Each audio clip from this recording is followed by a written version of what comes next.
Hello students, welcome to science explainer channel. और मैं आपके लिए लेके आया हूँ क्लास 12th के लिए इम्पॉर्टेंट क्वेश्चन जो आपके आने वाले एग्ज़ाम के लिए इम्पॉर्टेंट होंगे। इससे पहले भी मैंने आपको जो एमसीक्यू क्वेश्चन है, एमसीक्यू क्वेश्चन यानी कि मल्टीपल चॉइस क्वेश्चन और जो शॉर्ट आंसर टाइप क्वेश्चन है चैप्टर नंबर 1 से पहले ही दिए हैं, और जिसे आप डिस्क्रिप्शन में दिए गए लिंक से जाकर देख सकते हैं। और वहाँ प्लेलिस्ट होगी, तो प्लेलिस्ट में आप जाके देख सकते हैं। तो और जो हमारा है, ये जो चैप्टर चल रहा है, चैप्टर नंबर 2 चल रहा है। चैप्टर नंबर 2 जो वैद्युत विभव है और कैपेसिटर यानी कि धारिता, ये चैप्टर हमारा चल रहा है। और इसमें मैंने 2 पार्ट जो हैं वो दे दिए हैं, जिसे आप देख सकते हैं। तो चलिए मैं क्वेश्चन आज के स्टार्ट करता हूँ।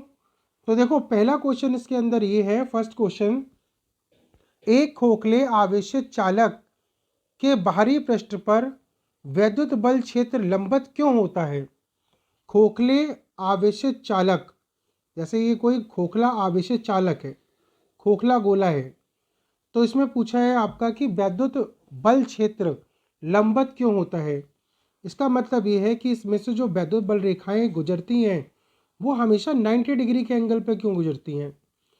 तो देखो, अगर हम किसी खोखले गोले को आवेशित करते हैं तो जो खोखले गोले में जो आवेश जाता है वो आवेश गोले के बाहरी पृष्ठ पर ऊपर की ओर डिस्ट्रीब्यूट हो जाता है, और यहाँ बन जाता है हमारा समविभवीय पृष्ठ।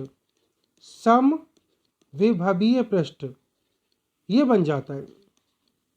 और समविभवीय पृष्ठ में हम जानते हैं कि समविभवीय पृष्ठ के लंबवत हमेशा वैद्युत बल रेखाएं चलती हैं। तो समविभवीय पृष्ठ के लंबवत वैद्युत बल रेखाएं चलती हैं, इसी कारण आवेशित खोखले गोले के बाहर की तरफ जो वैद्युत क्षेत्र होता है वो सदैव लंबवत होता है। तो इसका ये आंसर है। नेक्स्ट देखिए, नेक्स्ट क्वेश्चन नंबर 2 पे आते हैं। ये जो क्वेश्चन होंगे आपके, ये जो होंगे वो होंगे आपके एमसीक्यू क्वेश्चन। एमसीक्यू क्वेश्चन होंगे इसमें। और जो शॉर्ट आंसर टाइप जो क्वेश्चन है, जो बच्चे हमेशा छोड़ देते हैं या जिन पर कम ध्यान देते हैं, वो ये क्वेश्चन होंगे। चलिए सेकंड क्वेश्चन पे आते हैं। क्वेश्चन नंबर 2, क्वेश्चन नंबर 2 है हमारा ये। क्वेश्चन नंबर 2 हमारा कहता है कि भाई किसी समविभव पृष्ठ के दो बिंदुओं के मध्य 800 माइक्रोकूलाम आवेश को गति कराने में कितना कार्य होगा। किसी समविभवीय पृष्ठ के दो बिंदुओं के बीच अगर कोई हमारा कैसा सरफेस है, समविभवीय पृष्ठ है, इक्विपोटेंशियल सरफेस है, मतलब इसका ये है कि हर बिंदु पर विभव का मान जो है वो एक जैसा है। एक बिंदु पर विभव, जैसे मान लो ये बिंदु है हमारा ए, और यहाँ पर एक पॉइंट है हमारा, ये है हमारा बी। तो यहाँ पर पोटेंशियल बी, ए पे पोटेंशियल और बी पे पोटेंशियल, ए पर विभव और बी पे विभव कैसा है, एक जैसा। V A equal to V B, एक जैसा हो गया वी। और यहाँ से यहाँ तक, ए से बी तक लाओ किसी आवेश को, या बी से ए तक ले जाओ, दोनों में हमसे पूछा है कितना कार्य होगा। तो हम ये जानते हैं कितना इसका वर्क होगा। तो वर्क का फॉर्मूला होता है हमारे पास W equal to Q into delta V. Q into delta V, delta V का मतलब क्या है, विभव में अंतर। तो अगर हम आवेश कुछ भी क्यों ना रखें और यहाँ पे अगर पोटेंशियल का चेंज निकालें, तो फाइनल पोटेंशियल माइनस इनिशियल, अंतिम विभव माइनस प्रारंभिक विभव। अगर V1 और V2 इन दोनों के मान समान हैं तो Q और ये V माइनस V, ये मान एक जैसे, प्लस V से माइनस V कैंसिल, तो ये हो गया 0।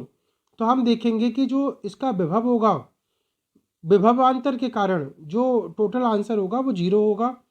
अतः जो किया गया कार्य होगा समविभवी पृष्ठ पर वो होगा हमारा 0। समविभवी पृष्ठ पर किसी आवेश को एक बिंदु से दूसरे बिंदु तक ले जाने में किया गया जो कार्य होता है वो 0 होता है। नेक्स्ट देखो, क्वेश्चन नंबर 3 पे आते हैं। क्वेश्चन नंबर 3 है हमारा, ये है क्वेश्चन नंबर 3। यदि 20 सेंटीमीटर त्रिज्या वाले धातु के एक खोखले गोले के पृष्ठ पर वैद्युत विभव 20 वोल्ट है तो गोले के केंद्र पर वैद्युत विभव कितना होता है। तो देखो, एक हमारा धातु का खोखला गोला, ये हमारा धातु का खोखला गोला, और इसकी जो त्रिज्या है, वो है हमारी 20 सेंटीमीटर, रेडियस है हमारी 20 सेंटीमीटर, ऐसा है। और इसके ऊपर, इसके पृष्ठ पर यहाँ पे जो विभव का मान है वो 20 वोल्ट है, इस पर विभव का मान है 20 वोल्ट। और हमसे पूछा है कि भाई इसके गोले के केंद्र पर वैद्युत विभव कितना होगा, यहाँ वैद्युत विभव कितना होगा। तो हम ये जानते हैं कि अगर ये खोखला गोला है तो जितना विभव पृष्ठ पर होता है, V जो होता है, V अगर मैं बताऊं आपको, तो V का मान जो पृष्ठ पर होगा, सरफेस पर जो पोटेंशियल होगा, वो V का मान इस गोले के अंदर की ओर होगा, गोले के अंदर की ओर होगा। तो हम देखेंगे कि जो विभव अंदर की तरफ होगा, जो पोटेंशियल सरफेस पे होगा उतनी पोटेंशियल अंदर की तरफ होगा, उतनी विभव अंदर की तरफ होगा। तो हम कह सकते हैं कि अंदर, यानी कि इसके केंद्र पे जो विभव होगा वो भी हमारा 20 वोल्ट होगा, इसका आंसर होगा 20 वोल्ट। तो आप ये लिखेंगे कि भाई केंद्र पर और जो बाहरी पृष्ठ पर विभव होगा वो एक समान होता है। नेक्स्ट देखिए क्वेश्चन नंबर 4 पे आते हैं। क्वेश्चन नंबर 4 है हमारा ये, क्वेश्चन नंबर 4 है हमारा 3.4 10⁻⁻7 कूलाम के एक आवेश को अनंत से किसी बिंदु तक लाने में 1.7 × 10⁻⁻5 जूल कार्य करना पड़ता है। इस बिंदु पे वैद्युत विभव क्या होगा। तो हमको जो दे रखा है वो दे रखा है आवेश, इलेक्ट्रिक चार्ज Q, इसकी वैल्यू है 3.4 10⁻⁻7 कूलाम, और जो कार्य है W वो है हमारा 1.7 10⁻⁻5 जूल का कार्य है। और हमसे पूछा है विभव कितना होगा, तो V = होगा W/Q। यहाँ से मैं W की वैल्यू लगाऊं तो ये 1.7 10⁻⁻5, और Q की वैल्यू अगर मैं लगाऊं तो ये होगा 3.4 10⁻⁻7। यहाँ से 1.7 से कैंसिल होके ये 2 बार, तो ये हुआ हमारा 1/2। 1/2 मतलब 1/2, 1/2 का मान होगा 0.5, और -7 को जब ऊपर की तरफ ले जाएंगे अंश में तो प्लस के 7 है ना, प्लस का 7 और माइनस का 5 इसमें से लेस होगा, घट जाएगा, तो 7 - 5 ये हो गया 2। तो यहाँ पे अगर मैं देखूँ तो 0.5 × 10⁻² का मतलब होता है 100, गुणा करने पे जो उसका मान आएगा वो आएगा हमारा 50, है ना, 50 वोल्ट। कितना विभव होगा यहाँ पर, 50 वोल्ट। तो एक बिंदु से दूसरे बिंदु तक अगर हम 3.4 10⁻⁻7 कूलाम के आवेश को ले जाएं तो हमारा जो विभव का मान होगा 50 वोल्ट का होगा। नेक्स्ट देखिए, नेक्स्ट क्वेश्चन नंबर 5 पे आते हैं। क्वेश्चन नंबर 5 है हमारा, बहुत अच्छा क्वेश्चन है क्वेश्चन नंबर 5। ये कहता है परावैद्युत पदार्थ क्या होते हैं, परावैद्युत पदार्थ क्या होते हैं। तो देखिए परावैद्युत पदार्थ क्या होते हैं, इसका आंसर है ऐसे पदार्थ जिनके परावैद्युतांक का मान 1 से अधिक होता है। ऐसे पदार्थ जिनके परावैद्युतांक का मान 1 से ज़्यादा होता है उसे परावैद्युत पदार्थ कहते हैं।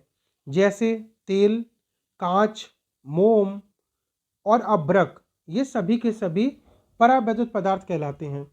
जिसका जो डाइलेक्ट्रिक्स होता है, के का मान जो होता है वो 1 से ज़्यादा होता है, ऐसे पदार्थों को हम लोग क्या कहते हैं, परावैद्युत पदार्थ, डाइलेक्ट्रिक्स सब्सटेंसेस। नेक्स्ट देखिए क्वेश्चन नंबर 6 पे आइए। क्वेश्चन नंबर 6 है हमारा, ये भी अच्छा क्वेश्चन है। एक आवेशित संधारित्र एवं एक वैद्युत सेल में क्या अंतर है। तो देखो इसमें क्या अंतर है कि भाई एक वैद्युत सेल से ली गई धारा नियत होती है। अगर हम किसी सेल से करंट लेंगे तो इसका मान क्या होगा, कांस्टेंट होगा, मतलब ना करंट बढ़ेगा ना करंट घटेगा। जबकि आवेशित संधारित्र से ली गई धारा क्षीण होती है, यानी कि उसमें से धारा लेंगे उसका मान जो होगा वो कैसा होगा, स्कैटर्ड होगा, यानी कि क्षीण होगा, कम होगा उसमें से।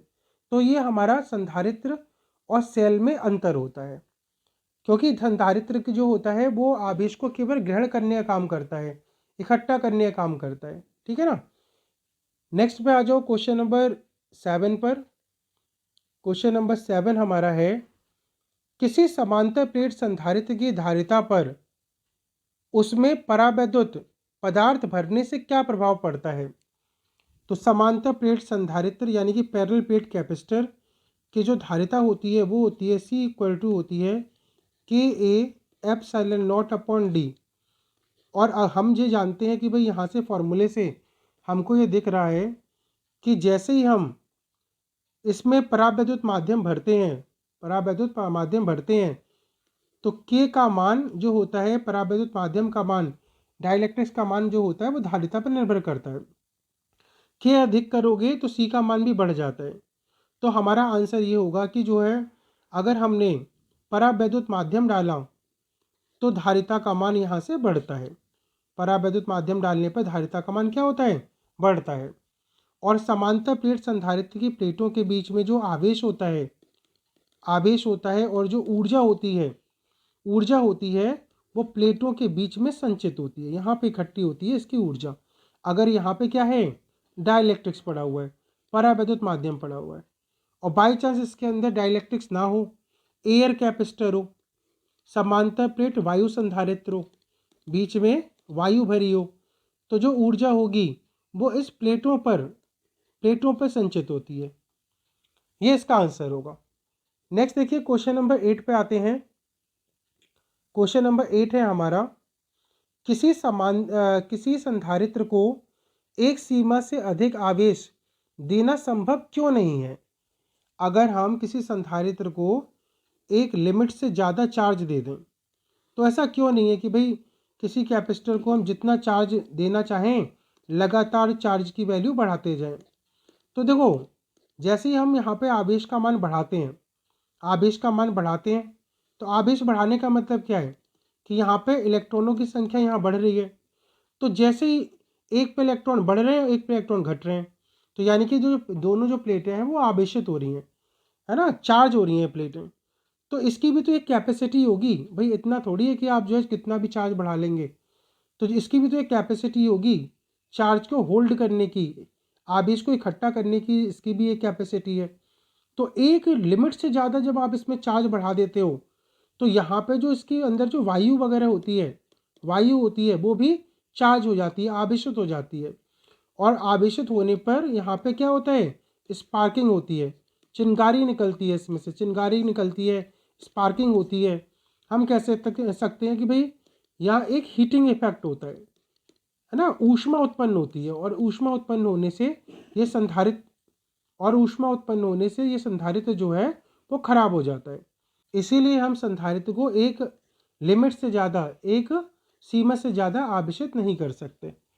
नेक्स्ट देखिए क्वेश्चन नंबर 9 पे आते हैं। क्वेश्चन नंबर 9 है हमारा, किसी संधारित्र जिसकी धारिता C तथा विभव V है में कितनी ऊर्जा संग्रहित होती है। तो इसका फॉर्मूला बेस्ड क्वेश्चन है हमारा कि भाई ऊर्जा का फॉर्मूला जो होता है C और V की फॉर्म में वो होता है U = ½CB²। तो जब भी आप इसको एग्ज़ाम में लिखोगे तो यहाँ पे इस तरीके से लिखोगे कि भाई C और V में धारिता और विभव के बीच में रिलेशन होता है U = ½ CB²। जहाँ U क्या होता है, यहाँ जहाँ लिखोगे आप कि U क्या होता है, यहाँ पे जो U होता है उसको कहते हैं हम लोग ऊर्जा, स्थितिज ऊर्जा। C क्या होता है, इसकी धारिता, है ना, इसकी धारिता। और ये क्या होता है, विभव, इसका मान क्या है, विभव, वैद्युत विभव। तो इस तरीके से आप इसको लिखोगे। नेक्स्ट क्वेश्चन पे आते हैं, क्वेश्चन नंबर 10। ये सभी क्वेश्चन वेरी वेरी इंपॉर्टेंट है, जो आपके आने वाले एग्जाम के लिए इंपॉर्टेंट होंगे, और इससे पहले भी ये क्वेश्चन आए हुए हैं, और इसीलिए आपके जो आज का आपका जो लॉजिक होगा उसको भी अच्छा करेंगे। नेक्स्ट देखिए क्वेश्चन नंबर 10, किसी संधारित्र की धारिता C है, यदि इस पर Q आवेश हो तो इस पर संग्रहित ऊर्जा कितनी होगी। किसी संधारित्र की धारिता कितनी है, C है, और इस पर आवेश कितना है, Q है। संधारित्र की धारिता C और इस पर आवेश Q है, तो इसकी ऊर्जा कितनी होगी। अब हमें ऊर्जा का फॉर्मूला पूछा है C और Q की फॉर्म में। तो अभी अभी मैंने बताया U का फॉर्मूला होता है U equal to half CB²।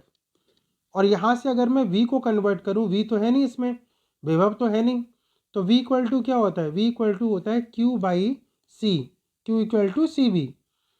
तो यहाँ पे अगर मैं वैल्यू रखूँ इसकी तो 1/2C, और V की वैल्यू हो गई हमारी, स्क्वायर लगाओ तो Q²/C²।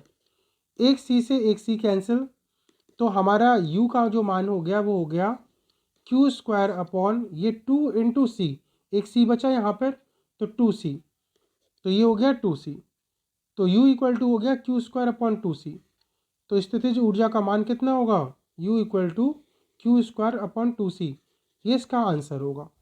तो ऊर्जा का मान, वैद्युत स्थितिज ऊर्जा का मान Q और C के फॉर्म में। ये है हमारे क्वेश्चन।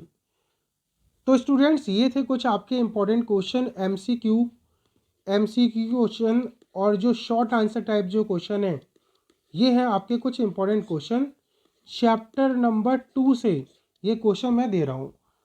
तो ये आपका थर्ड पार्ट है, इसके आगे भी मैं आपको लगातार क्वेश्चन देता रहूँगा। जो बच्चे नए हैं चैनल को सब्सक्राइब कर लीजिए, चैनल से जुड़ जाइए, जिससे आपको इम्पॉर्टेंट क्वेश्चन लगातार मिलते रहें। और जो आगे भी मैं इम्पॉर्टेंट जो क्वेश्चन होंगे उसके सॉल्यूशन में लगातार कराता रहूँगा। Thank you.